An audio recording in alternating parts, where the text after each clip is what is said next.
Bonjour, bonjour, aujourd'hui nous avons un invité spécial sur la chaîne. Il s'agit de Cousin Machin, que l'on peut connaître dans la saga La Famille Adams, mais qui est aussi un lointain cousin de Michael Jackson, le chanteur qui a donc permis visiblement aujourd'hui et ces dernières semaines au cinéma d'avoir un film justement en son honneur, en sa mémoire évidemment. Le cousin en question n'était pas forcément des plus favorables à l'idée quand même de sortir un long métrage sur Michael Jackson et même potentiellement d'autres, puisque visiblement ce n'est que le premier d'une longue série de films. Ainsi, le pauvre cousin s'est retrouvé rejeté par sa famille, et oui, le pauvre enfant, mais j'ai réussi à le contacter et il va pouvoir être avec nous pour cette critique. Cousin Machin, est-ce que vous êtes content d'être parmi nous ? Oui, je n'ai pas de bras, mais je vous salue. Bon voilà, donc on imagine. Donc, que nous raconte Michael Jackson, enfin le film Michael plus exactement. Nous allons retracer les premières années de Michael Jackson, à savoir environ de 8 à 30 ans. L'histoire s'arrête en 1988, au moment où nous avons un Michael Jackson qui s'est retrouvé avec les cheveux enflammés, j'ai rien compris, on va en reparler, c'est pas grave, donc il est au sommet de son art, il vend plein de disques, c'est vraiment l'acteur, pas du tout, pardon, le chanteur le plus bankable du monde et vraiment l'être le plus merveilleux possible, c'est formidable. En attendant la suite qui nous présentera peut-être l'envers du décor à certains égards, mais bon, nous n'en sommes pas encore là, évidemment. Et nous avons évidemment la famille, forcément, de Michael Jackson, qui est un petit peu en train de chapeauter le projet, à tel point que je n'ai même pas envie de préciser qui réalise ce film, parce qu'est-ce que ce film a été réalisé ? Non. Est-ce que ce film a été scénarisé ? Non. Non plus. Merci cousin Machin, tu m'ôtes les mots de la bouche. Et donc, c'est pas grave, sachez en tout cas que la famille de Michael Jackson a versé des millions de dollars pour retirer des scènes du film. Oups, un peu dommage, je vais rester calme. C'est très étrange. C'est très étrange, donc nous allons rester calmes. Et aussi donc le neveu de Michael Jackson, qui est aussi ton neveu, non, attends, pas ton cousin, pardon. Très très éloigné. C'est oui, ton en cousin effet. éloigné, donc, qui interprète, il s'appelle Jafar. Jafar. Bon, voilà, vous penserez à ce que vous voulez. Jafar Jackson, qui joue donc son oncle, son défunt oncle, Michael Jackson. Bon, très bien. Cousin Machin, quel est ton avis sur ce film Bon. Ouh, alors très très très mauvais. Comme tu l'as dit, j'étais contre. Voilà, je suis partie quand j'ai appris cette nouvelle. Et j'ai quand même vu le film, malheureusement, pour l'héritage familial, bien sûr. Oui. Je regrette fortement, voilà, pour plusieurs points. Voilà, bon, je l'ai vu en VF, donc ça a peut-être pas aidé non plus, mais l'acting n'est pas foufou, voilà. Notamment, du coup, Jafar, qui ne fait que sourire. Donc peut-être que Michael Jackson était optimiste, qu'il aimait la vie, mais faut doser, voilà. Par exemple, quand son père lui dit des trucs et tout, pas forcément gentils, et qu'il sourit, soit il a une poker face de zinzin, soit juste l'acteur est mauvais, voilà. Et oui, du coup, le gros problème, je trouve, c'est qu'on montre que la face toute rose de Michael Jackson. Et de toute façon, c'est pas caché, ils font vraiment exprès, genre, vu que ça s'arrête vraiment à son apogée, à son âge d'or. Donc bon, c'est un peu dommage, ça aurait pu être plus intéressant, mais après, il faut juste voir, le film, c'est du fan service, voilà. C'est toujours Michael Jackson qui dit « Oh là là, mes fans, je les adore, c'est mon oxygène, c'est ma vie.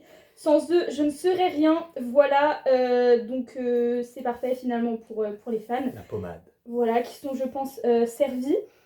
Notamment à la fin, oh là là, il n'y a que des chansons, il n'y a plus rien, c'était terrifiant. J'étais en dépression, voilà, je te laisse continuer, mon cher ami. Oh, mon pauvre cousin Machin.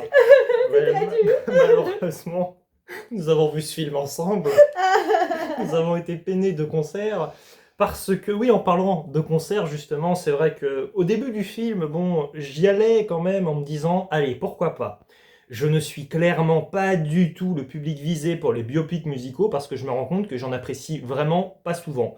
Ou si j'apprécie, j'apprécie très moyennement. Et en fait, là, ce que je me dis, c'est que j'ai beau ne pas avoir apprécié une série de biopics ces dernières années musicaux, les Elvis, bon, Bob Marley, c'était moyen, sans plus, et des films comme même Rocketman que je n'ai pas apprécié, mais je me dis, j'ai l'impression que là, on a vraiment battu un record. C'est-à-dire que pour moi, ça coche, mais alors toutes les mauvaises cases. C'est-à-dire que je suis complètement d'accord avec toi déjà, c'est que oui, en effet, la fin du film, je suis désolé, mais c'est un concert à la fin. C'est-à-dire qu'il n'y a plus de cinéma, c'est juste un concert. C'est-à-dire que vraiment, on enchaîne, on a une enfilade de chansons. Et je me suis dit, mais qu'est-ce qui se passe quoi? Donc oui, en effet, fan service, donc ça contentera les fans évidemment de Michael Jackson. En tant que tel, moi je ne déteste pas sa musique, hein. J'aime bien certaines de ses chansons, je suis pas un connaisseur non plus, mais j'étais content, on va dire, sur le principe musical, on va dire. Mais d'un point de vue cinématographique, j'étais juste outré. C'est-à-dire que même honnêtement, le clip à un moment de sa chanson Filler, Thriller, pardon, c'est exactement la même, c'est exactement la même chorégraphie, c'est filmé exactement de la même manière que le vrai clip. C'est-à-dire qu'en fait, en termes de mise en scène, on n'a même pas essayé un petit peu de, je sais pas, de réarranger un petit peu ce qui se passe. Alors oui, en termes de costumes et tout ça, bon, bah, c'est sympa, mais c'est une sorte de copie conforme. Et j'ai l'impression que l'acteur qui a été vanté par les personnes qui ont aimé le film, mais ce Jafar Jackson, pour moi, il est épouvantable. Alors peut-être que oui, au mieux, il arrive à singer son oncle. Au pire, ce qui est mon avis, il joue vraiment, mais extrêmement mal. Enfin, ce n'est pas un acteur, c'est un gars qui pose, et comme tu l'as dit, bah, il pose en souriant à des moments mais les plus inappropriés du monde. Et en fait, c'est un film, tu le sens, oui, qui veut éviter tous les moments gênants qui pourraient rompre en fait avec la géographie du personnage, tu vois, c'est-à-dire oh là là, bon sang, c'est un saint, c'est un saint. Et donc tu sens qu'ils essaient d'enlever des scènes, et clairement il y a des manques hein, dans ce film où tu termines le métrage et on pourrait se dire ah au moins on est content, on a appris des choses. Bah là honnêtement on n'a rien appris. Le moment tu vas me l'expliquer où ses cheveux s'enflamment, je n'ai rien compris par exemple. Si tu peux expliquer cousin machin, j'ai rien compris. T'as vécu la situation de l'intérieur à l'époque. J'étais en première ligne, aïe aïe aïe, c'était terrifiant à voir, oui oui oui. Donc en gros c'était, enfin si j'ai bien compris parce que c'est il y a très très longtemps, j'ai un peu des problèmes de mémoire malheureusement avec l'âge. Ah oui c'est sûr. Voilà, mes cheveux me rentrent dans le cerveau, ça commence à être très compliqué. Mais oui, en gros c'était pendant une sorte de répétition avec en fait c'était un grand tour avec tous ses frères. Que son père avait ordonné et du coup Michael a dit oui quand même, il a cédé pour ensuite totalement rompre avec ses frères. Et du coup c'était pendant une répétition et en gros il y a une sorte de projecteur qui a fait des étincelles et ça a atterri sur ses cheveux. Voilà, et après j'ai regardé un peu sur internet et à ce qui paraît c'était osé de parler de ça dans ce biopic. Voilà, enfin je vois pas trop parce qu'en soi ça fait partie de son histoire. Enfin, si les fans ne sont plus fans à cause de ses faux cheveux, bah c'est un peu grave. Mais passons. À part, ouais, ça voilà. Il y avait aussi l'histoire où il se fait opérer du visage. Du coup, il modifie son visage. Ça aussi, à ce qui paraît, c'était osé de le montrer. Voilà, alors que je pense que les vrais fans bah, le savaient. D'accord, voilà, très osé. Hein. Quel film d'auteur, vraiment. et parler aussi de sa maladie, du coup, j'ai oublié le nom, mais en gros, où sa peau, en fait, elle change de couleur, c'était aussi osé à ce qui paraît. Voilà, donc je vois, j'ai même plus d'arguments, je sais même plus quoi dire. Voilà. Mais tu vois, cousin machin, ce que tu expliques là, si on va pas sur internet pour faire un tour après, ou si on n'est pas au courant de tous ces éléments factuels, eh bien, je trouve qu'en regardant seulement le film, comme c'est mon cas, ne connaissant pas du tout l'histoire de Michael, je n'ai rien compris. C'est-à-dire qu'en termes de montage, c'est vraiment mais catastrophique. Le moment où ses cheveux s'enflamment, ça va trop vite, je n'ai rien compris. C'est super mal filmé, c'est super mal monté. Et en même temps, le film fait quand même ses 2 bonnes heures, hein, tu les sens passer. Et oui, il s'est pas passé grand-chose, et on a des moments, alors gênants, mais c'est terrible, parce que le film donc évacue un certain nombre de points, parce qu'évidemment dans la chronologie des faits, tu m'as dit que bon, Michael Jackson, il a quand même des petites affaires au derrière en 93, hein, c'est ça, cousin Ouais, machin? Je à te laisse un peu en partir de- parler, vas-y, dis-moi. Alors, en Enfin, gros, dis-nous, pardon. à partir de 93, il y a eu des waouh, j'ai oublié mes mots, des accusations de viol sur mineur dans son truc là de Neverland. Je sais pas trop ce que c'est, mais j'ai envie de savoir. Voilà, et à partir du coup de 1993, c'est un peu sorti, il y a eu 2 grosses affaires. Dont une, c'est un peu étrange, mais en gros, la famille Jackson a payé la famille de la victime pour en gros étouffer l'affaire, et du coup, c'est très ambigu tout ça. Ils aiment beaucoup donner de l'argent, comme pour le film d'ailleurs, mais bon, bref, passons. Donc, ouais, enfin, de toute façon, toute cette histoire autour du coup de ces accusations, elle est très étrange. Il y a eu 2 accusations. Mais peut-être qu'il y en a eu, enfin peut-être qu'il y a eu d'autres cas, etc. On sait pas trop. En fait, tout est flou autour de ça. En fait, maintenant, ce qu'on retient de Michael Jackson, c'est waouh, ses chansons, sa danse. C'est ça. Et en fait, même ses fans en fait, sont au courant de ces accusations, mais ferment les yeux. Et en fait, juste ne se préoccupent pas de ça. Ils ne distinguent pas l'artiste de ses actes. Donc ouais, et puis enfin moi le film, en fait, j'étais sûre qu'ils allaient pas en parler, hein. Enfin, c'était vraiment sûr quoi. Ils en parlent en fait sans le vouloir. C'est un peu Ouais. bizarre, ce qui te montre qu'il adore Peter Pan, que c'est un éternel enfant, et t'as l'impression qu'ils utilisent le fait qu'il veuille rester un enfant dans sa tête pour potentiellement, on ne le sait pas encore, mais dans la suite, vu que Michael reviendra, t'expliquer que bon bah il était très très proche des enfants, mais ça devient quand même une zone grise là, c'est-à-dire que ça devient compliqué. Et c'est un moment, je trouve, mais involontairement très gênant, parce que le film ne maîtrise pas du tout ce qu'il fait, au-delà d'avoir pris quand même un acteur, d'ailleurs j'y pense, mais que j'aime bien, qui s'appelle Miles Teller, je crois, un acteur que j'apprécie notamment dans Whiplash, qui ici, à un moment, t'as l'impression de voir Pierre Palmade, donc c'est terrible parce que Pierre Palmade, il n'est pas forcément dans le cœur des Français ces derniers temps, tu vois, donc c'est un peu terrible. Mais bon, je te laisse continuer, mais gênant involontairement, quoi, ce qui est un peu triste quand on fait un film qui se veut lisse au final. Enfin, c'est un peu. Oui, il y a des zones d'ombre comme ça, c'est vraiment hyper étrange. Parce que la famille, tu m'as dit, avait payé pour qu'on enlève bah, du coup toutes les accusations, toute cette période un peu noire quand même. Je sais pas si c'est la période à partir de 93 ou même un peu avant, mais tu vois, après la chronologie du film, ou si c'est vraiment des scènes, même avant 88, parce que je trouve qu'il y a des manques complets dans ce film. Oui, c'est vrai, en fait, il s'arrête vraiment bah, au moment où waouh, tout le monde est fou de lui, tout le monde s'évanouit dans les tribunes dès qu'il chante.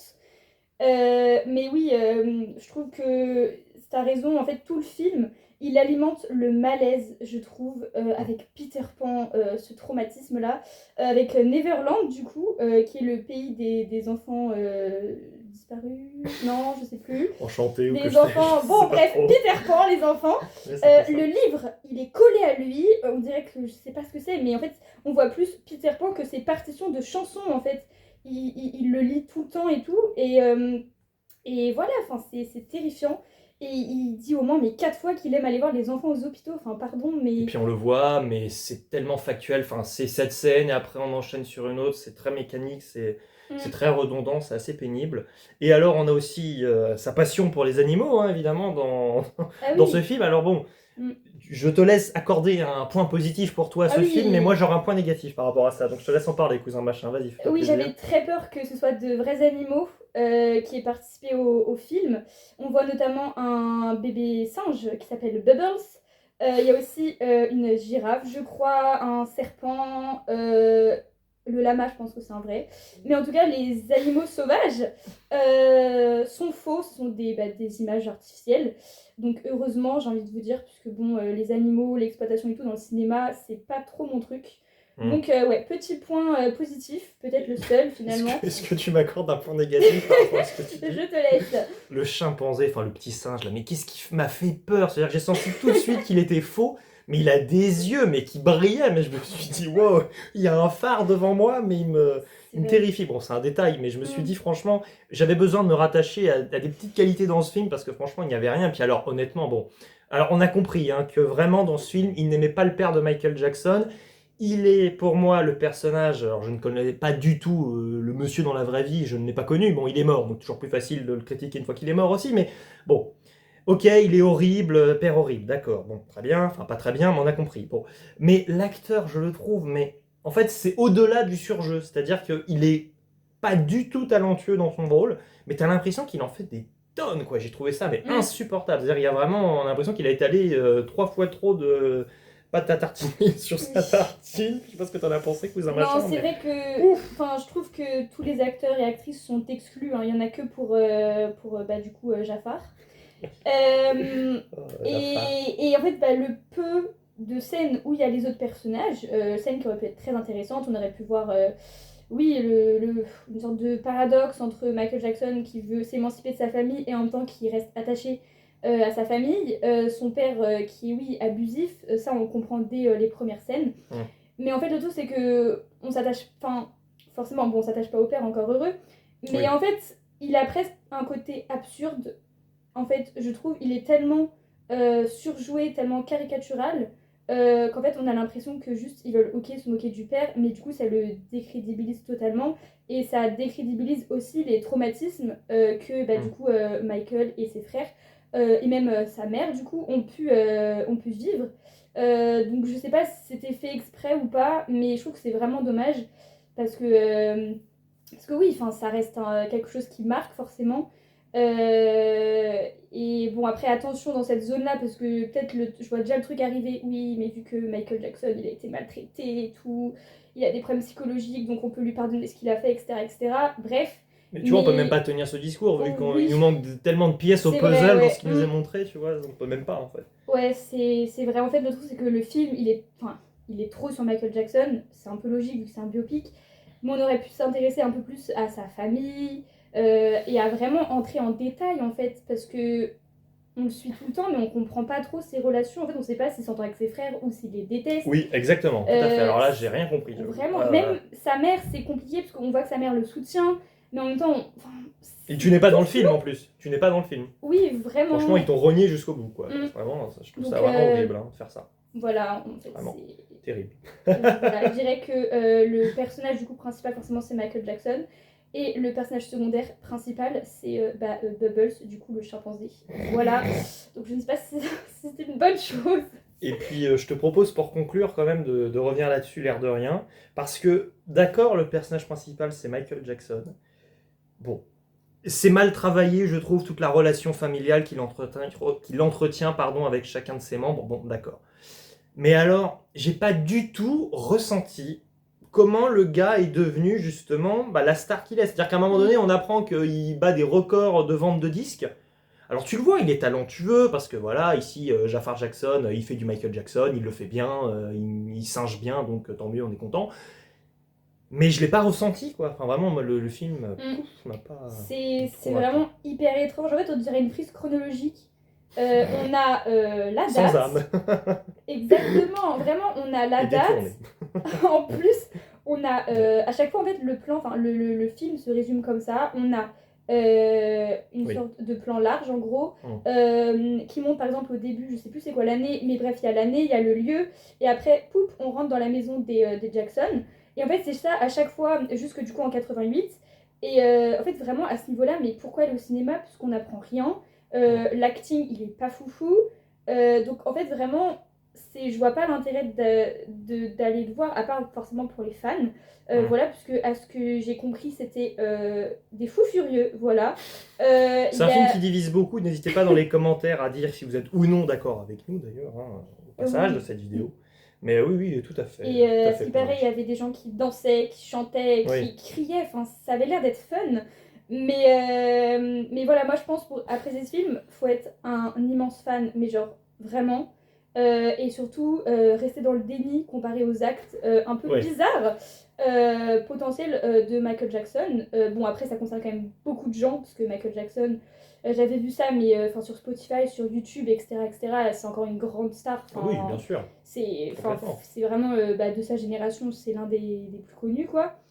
Donc oui, il avait fait, c'est une sorte de suprématie Jackson, je sais pas comment appeler ça. Mais ouais, c'est vraiment un truc pour les fans, je pense, qui se préoccupent pas trop de la face sombre. Donc en gros, si vous voulez voir Michael Jackson qui danse et qui chante, oui, c'est ça. C'est tout. Et rien de plus. Voilà. Et vous l'avez déjà vu, c'est-à-dire vous regardez des archives, des vidéos d'archives, de concerts, de clips, et vous avez ça déjà. Donc c'est pour moi du non-cinéma, voilà. Oui, vraiment. Honnêtement, ce qui est le mieux dans le film, c'est les chorés, quoi. Mais en soi, vous pouvez, comme l'a dit mon cher confrère, les chorés, c'est juste du copier-coller YouTube, quoi. Calque, donc c'est ça. Voilà, je suis dépitée en fait, voilà. Ah, mon cher cousin machin, je suis désolé de t'inviter pour la première fois sur cette chaîne pour parler d'un film qui est notre pire film de l'année pour l'instant aussi, 2026. De ma vie entière. De ta vie entière, voilà. Bon, de l'année 2026 pour moi, mais c'est déjà pas mal, je pense qu'on peut le dire. Et donc, je te propose, cher cousin machin, que nous proposions à tout le monde de bien se laver les cheveux et de bien prendre des petits gels antipelliculaires si besoin. Faites comme moi, faites attention à vos cheveux, ne les faites pas brûler, voilà, le faites aussi, aussi. Le feu, ça brûle. N'oubliez feu, pas, ça brûle. les enfants. Oui, morale de l'histoire. Bravo, le feu ça brûle. Et donc, sur ce, il ne nous reste plus qu'à dire ciao et à la Prochaine prochaine.